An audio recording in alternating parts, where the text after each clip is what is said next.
Welcome back to Hiles Automotive. We have 2007 Honda Pilot in here today. A couple things. The last video I showed you how to fix the overheating issue on this thing. Today I want to do a rundown, like check all the fluids, check tires. Basically anything you would want to do before you go on a road trip, whether that be 10 miles out of town or 300 miles out of town. You should get in the habit of doing this before you leave town every time. So the things I'm going to check today are engine oil. We're just going to double check the coolant level, brake fluid, power steering fluid, transmission fluid, and we'll check tire pressures. I'll show you where to find the information so we know what PSI goes into those tires. So let's get started here. First thing we're going to check is engine oil. Typically these are like a yellow handle, black handle. This Honda has an orange handle. So I pull the dipstick out. What I'm going to do is just grab a rag, wipe it off. Go back into the hole where I pulled it out from. And then I'm going to check the fluid level. So as you can see here, I've got a low mark and a full mark, and it's about halfway within the cross hatchings here. So my low mark would indicate 1 quart low. Full mark, I wouldn't have to worry about it. If it's in between, I typically don't get too concerned about it. Just leave it, or if it's halfway, you could add a half a quart. I use a white towel that kind of indicates what color it is. Shows me whether or not we need to be changed. This one has a nice golden brown look to it, and according to the sticker, it's not due for another 2,000 miles.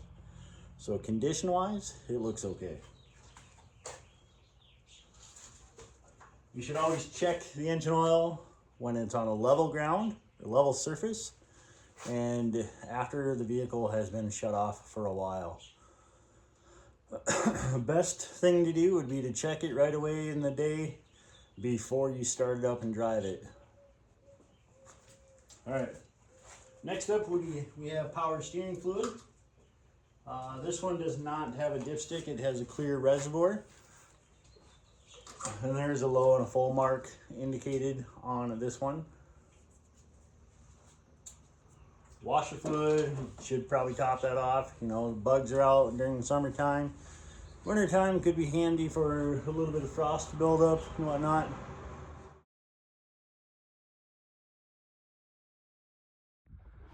Power steering fluid is going to be this guy right here. There is a maximum mark and a low mark. Really get in there and see. Get the cap off here.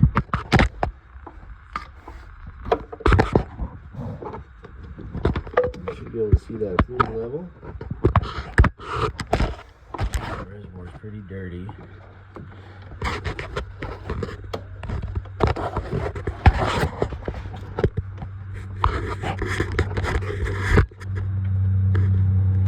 See the fluid level there, the lighter spot will be up into that point, so we are pretty much right on the maximum mark.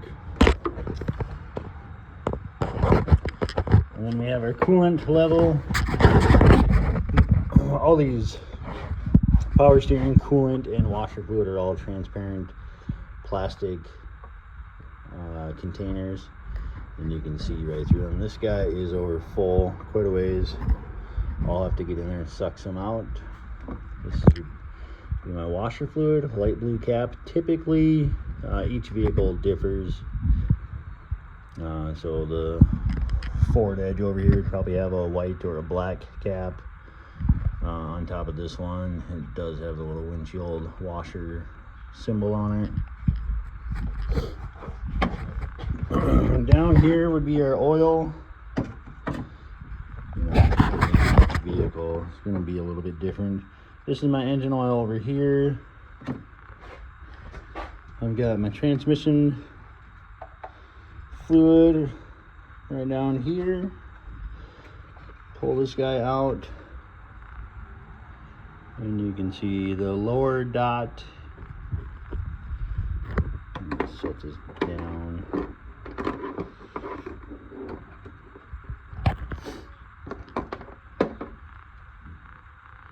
Lower dot would be your low full, or top dot would indicate full. In between is safe. Below that low mark, I would add some. You want to check this after it's been running for a while. On the Hondas and Acuras, you check these with the engine off on a level surface. Pretty much any other vehicle while it's running, and sometimes in neutral or park. Chryslers like to have you check it in neutral. Pretty much all other vehicles will have you running and in park. Again, Hondas and Acuras while it's off on a level surface.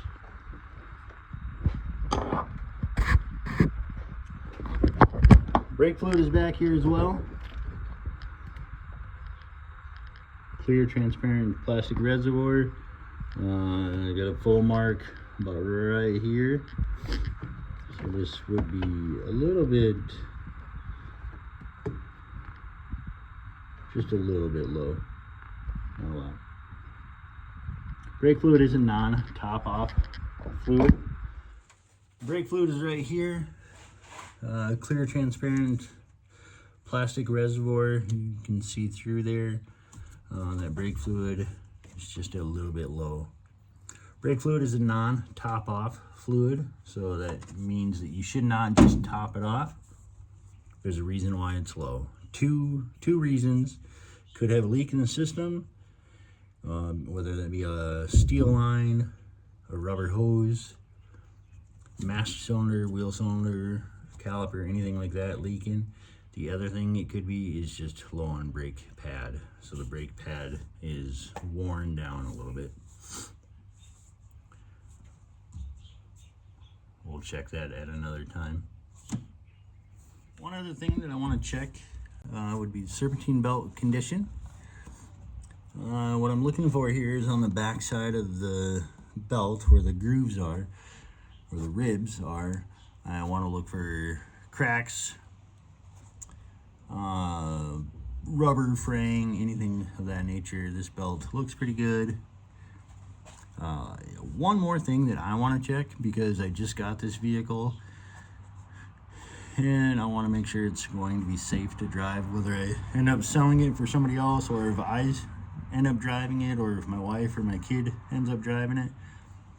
I don't want to leave it sitting on the side of the road because it broke down or something that could have been avoided. So what I'm looking at here is the timing belt. So on this engine it does have a timing belt, and if that timing belt breaks, it could cause catastrophic engine damage. This is an interference engine, so if that belt breaks, the piston and the valves would like touch each other and just have an altercation, basically. I cannot see it that well through this little inspection hole. I was hoping I could. I do have another one on the back side here that I'll check real quick. I can't really tell on that one either. I'll have to get some tools out and pull the cover off, I guess. There's the timing belt. I can still see the letters. It is a Honda belt. I imagine this has been replaced once before. The vehicle has 197,000 miles on it. These belts are typically replaced every 60 to 90,000 miles. I will probably order timing belt and water pump kit and get that reinstalled. Not reinstalled, but get it installed before I do anything else with this vehicle. It's not in horrible condition, but I can start to see the ribs through the belt here. Each one of these little lines, it's just, I don't know, and probably being overcautious, but I don't want it to break and cause severe engine damage. So all right, we checked the fluids, and now we're going to check tire pressures. So the information for tire pressures is right here on this sticker. This is the driver's side front door opening.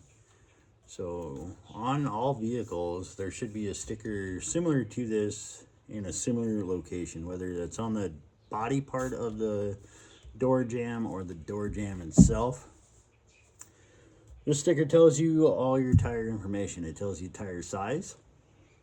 So this vehicle should have came with a P235/70 R16 tire. And then it also tells me tire pressure, from manufacturer recommended tire pressure. So it says for the front, it should have 32, and on the back, it should have 32 as well. And this also tells me my spare tire pressure.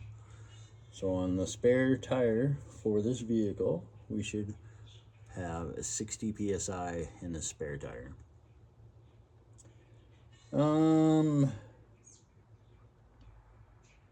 That's pretty much it. So let's check our tire pressures and see what we have. So to check tire pressures, we're simply going to take off the valve stem cap. It just unthreads like a pop bottle, water bottle, whatever. Lefty loosey, righty tighty. So counterclockwise to loosen it, clockwise to tighten it. And I'm just going to take a simple pocket style tire pressure gauge. This end is going to go over the tire valve stem. Push on it, and it reads tire pressure. And this one is right about 32. So perfect. We're going to do the same thing on all 4 tires. I will probably check the spare tire while I'm at it here. Here's some other information as far as tire goes. You can see how... Alright, a couple things while I'm at the tire here. We'll just point it out for your information.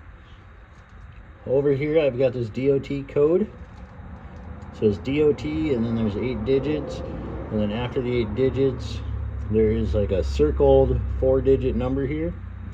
And this one says 4616. This is the date of that tire when it was made. So this specific tire was made the 46th week of 2016. Typically, we don't want to run a tire that's older than 10 years. In my textbooks at the school, I believe they dropped it down to 5 to 6 years. Other information on the tire that you should know. 235/70 R16. This was the same size that was on my door tag. So this does have, you know, the same original, not the original tires, but the original tire size on it yet. Some vehicles will be modified. Sometimes you'll see a different number, and that's okay. Somebody has just switched around a tire. So the 235 is your width of the tire. Going from here to here pretty much. That's 235 millimeters. Coming back, the 70 is 70% of that 235 is going to be your sidewall.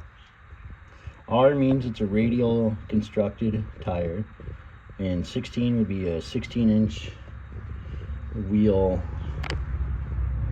diameter. Okay. Another bit of information as far as tire information goes, there is on the tire here a PSI marking. If we look at the tire, right by that PSI marking, it says maximum pressure 300 kPa or 44 psi. That is the maximum amount of tire pressure, air pressure that we can put in this tire. That is not the recommended tire pressure, just the maximum tire pressure. So if we max out this tire with air pressure at 44 psi, what's going to happen is the center part of this tire is going to wear out faster than the two outside edges here. One quick check that we should do before we head out of town, and you know, it's kind of like a weekly check or bi-weekly check. I guess whenever you put gas in would be a great time to do it. We want to check our lights, right? The lights are not only for your safety, they're also for the safety of other drivers. So our turn signals indicate to other drivers that we are turning left or right. The headlights would be so we can see down the road. Also for oncoming traffic to let them know that we are coming down the road. Tail lights, brake lights, hazards, warnings, reverse lights, all of it's for our safety and the safety of others. Another reason to make sure that these things are working is to keep you from getting pulled over. So let's do our little check here. So we're going to turn on the headlights, watch to make sure both sides light up. We'll turn on the high beams, we'll light those up. We'll just see if everything works. So, you guys tell me if everything is working out okay.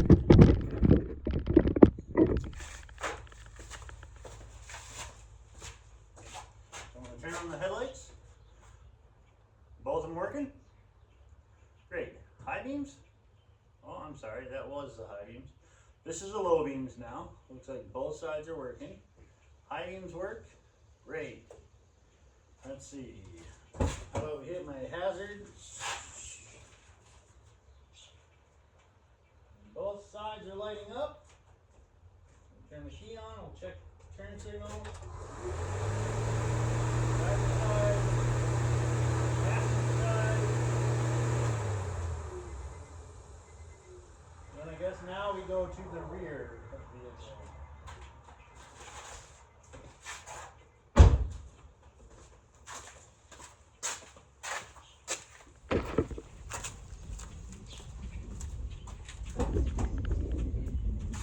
Tail lights.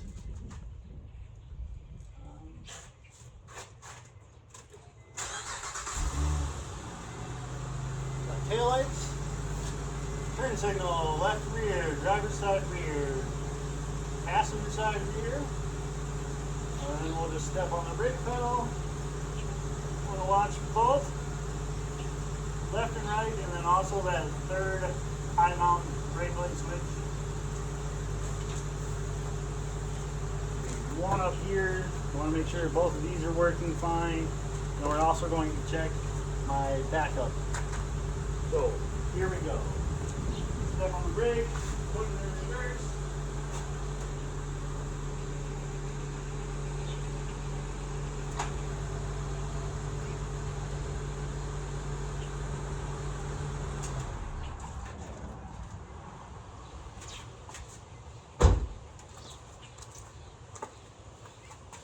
Other things you can check for safety, you can check your horn, make sure that it works.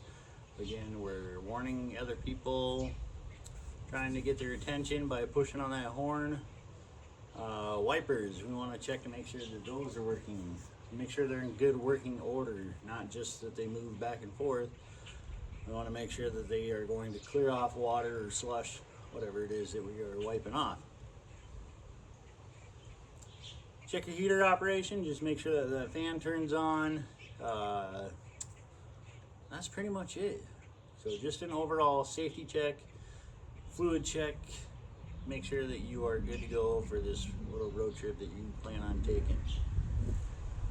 Thanks for watching. Have a great day.